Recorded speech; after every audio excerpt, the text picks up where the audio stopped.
আসসালামু আলাইকুম। দেশ এবং দেশের বাইরে যে যেখান থেকেই ভিডিও দেখছেন, আশা করছি ভালো আছেন, সুস্থ আছেন। আলহামদুলিল্লাহ আমরা বেশ ভালো আছি। চলে আসলাম নতুন ভিডিও নিয়ে, দেখতে থাকেন শেষ পর্যন্ত, আশা করছি ভালো লাগবে। সকালবেলা নাস্তা বানাতে এসেছি। এখানে কিন্তু ডিম দিয়ে পেঁপে ভাজি করে নিলাম আর রুটি তৈরি করে নিয়েছি। তো দেখতেই পাচ্ছেন ভাজিটা কিন্তু হয়ে গেছে আমার। এখন হলো যে অল্প কয়েকটা হাঁড়ি পাতিল ছিল, সেগুলো আমি একটু ধুয়ে নিব। তো এই হাঁড়ি পাতিলগুলো ধোয়ার একটাই উদ্দেশ্য, ওদিক থেকে কিন্তু আমার হাজব্যান্ড রুটি সেঁকে দিচ্ছে। তো সেই কারণে আমি কিন্তু এখানে বসে এই কাজটুকু করে নিতে পারছি। এতটুকু হেল্প করাতে কিন্তু অনেকটাই উপকার হয়ে যায়, এটা কিন্তু সত্য। অনস্বীকার করা মানে না স্বীকার করার কিছুই নেই। তবে ঘরে যদি একটু আধটু কাজের ক্ষেত্রে হেল্প পাওয়া যায় তাহলে কিন্তু অনেকটাই ভালো হয় ঘরের গৃহিণীদের জন্য।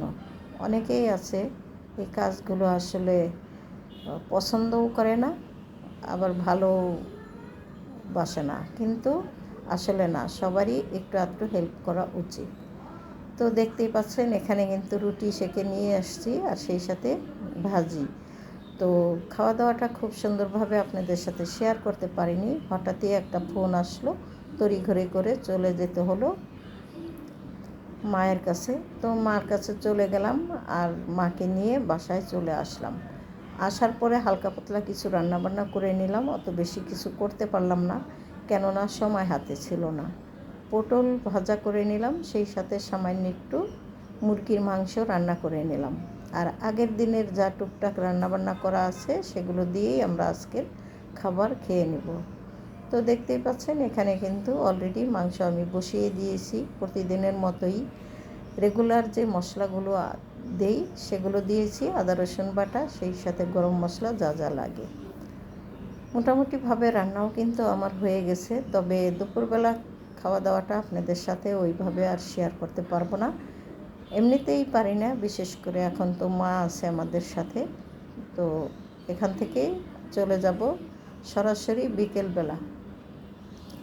তো এই যে দেখতেই পাচ্ছেন চলে আসলাম বিকেলবেলা আপনাদের সাথে কিছু শেয়ার করতে। কিসের বড়া তৈরি করছি হয়তো বা আপনারা এখনও বুঝতে পারছেন না, তবে আমি ভিডিওতে বলে দেব।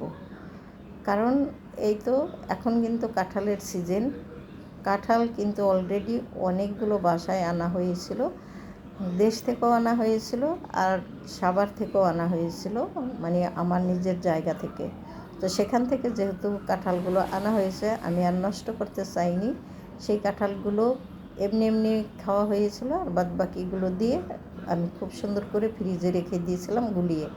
এখন বড়া তৈরি করে নিলাম আর সেগুলো আপনাদের সাথে একটু শেয়ার করলাম। কেমন হয়েছে কমেন্ট করে জানাবেন।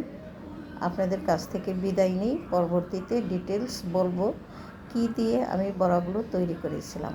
আল্লাহ হাফেজ।